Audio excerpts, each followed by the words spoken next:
Many of you would be aware that battery operated chainsaws exist, but they are much more expensive than the two-stroke engine ones which are currently on the market, although they are much easier to start. This course will focus on the two-stroke powered chainsaws because they're still the most common option available and they're the ones that most people are most familiar with. I will have a battery operated chainsaw to demonstrate at the end of this particular module and to compare with the two-stroke powered chainsaws. The main difference is the noise level, which a lot of people find quite confronting with the two-stroke. So in terms of cutting power and how you use it, your stance, technique, etc., that's all very much the same. I have noticed that the electric chainsaws use a much smaller chain, as in the teeth on the chain are much smaller, so the files that you'll need for sharpening are different as well, which is something else to consider if you've already got other round files. In terms of the differences between a two-stroke engine such as a chainsaw and a four-stroke engine like a lawnmower, the main one is that the two-stroke engine requires the oil for lubrication to actually be mixed in with the fuel, and it all goes into one compartment. With a four-stroke engine you have a separate oil compartment and fuel compartment, and the two should never mix during normal operation. For this reason, two-stroke fuel is unsuitable to use in four-stroke engines, and the fuels should always be kept in their own containers, which are clearly labelled if you have both around your property. Two-stroke equipment also sometimes requires different ratios of two-stroke fuel, which is how much oil to petrol you have in the mix. So chainsaws like a very lean mixture of 50 parts fuel to 1 part oil, whereas whippersnippers require a richer mix of 25 parts fuel to 1 part oil. If you don't want to have 50 million fuel containers lying around, which is something that I recommend, then you can mix a good compromise at 32 parts fuel to 1 part oil, and that will work in both your chainsaw and your whippersnipper.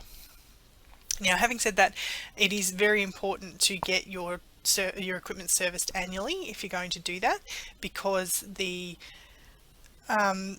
fuel mix is too rich for chainsaws, so it can actually gum up the carburetor and spark plug, and it's a little bit too lean for whippersnippers, so the rings in the engine may degrade faster, the piston rings, and that can cause the engine to seize over time. So don't neglect your maintenance in terms of the engine if you're going to do that.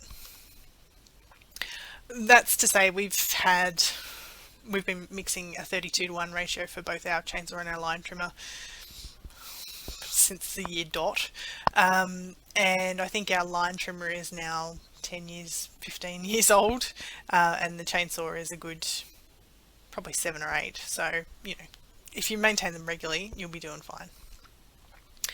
It's also worth noting that two-stroke engine oil is different to what you would put into a four-stroke engine, so make sure that you don't try and use the four-stroke engine oil to mix two-stroke fuel. If you have any problems in terms of knowing what you're after, if you just go to any hardware store or automotive retail outlet and ask one of the sales staff there for two-stroke oil, then they'll know exactly what you need. A lot of the containers for two-stroke oil these days, they're kind of like a 2-part combination container, and 1 part is a really handy measuring jug, if you like, where you don't actually need to get out various different things to measure how much oil you need to mix with the fuel. So that's always a good idea if you can get one of those, and quite often they will also have printed on the label the amount of oil that you'll need for the correct ratio that you want to mix, depending on the size of the container in which you're mixing. So for a 5 litre container, which is enough to last you pretty much most of the collection period, certainly in Victoria where I am, the 3 months of the collection period, that will get us through an entire season of collecting every weekend, so it doesn't really use a lot of fuel. You'll need 120 mils of oil to 5 litres of petrol in that 5 litre container. Sometimes the ratio label is also mixed, on the fuel can instead of the oil canister, so that's handy to know too. It's really good practice to only mix the smallest amount of fuel that you think you'll need at any given time, because the fuel will go stale over time. It usually takes about 3 to 6 months.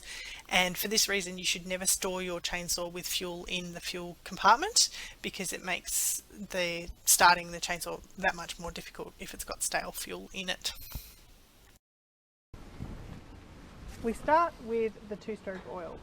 This is the container I was talking about before that has the handy measuring compartment as well as the main storage area for the oil.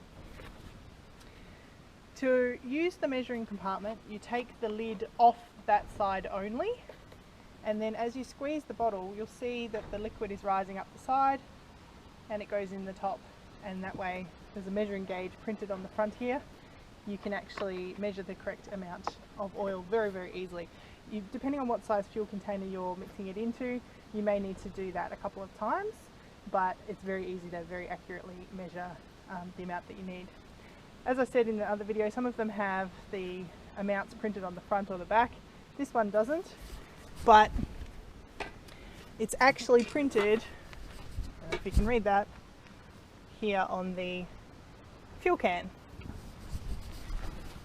The joys of not having somebody to operate the Zoom for you. So this is a 5 litre fuel can. As I said before, you really need to make sure you know which cans about the property have which types of fuel in them. So because we use red oil for mixing two-stroke, I have a pink can because the fuel inside it actually looks pink, and then I know that that's the two-stroke. So that's our colour coding system.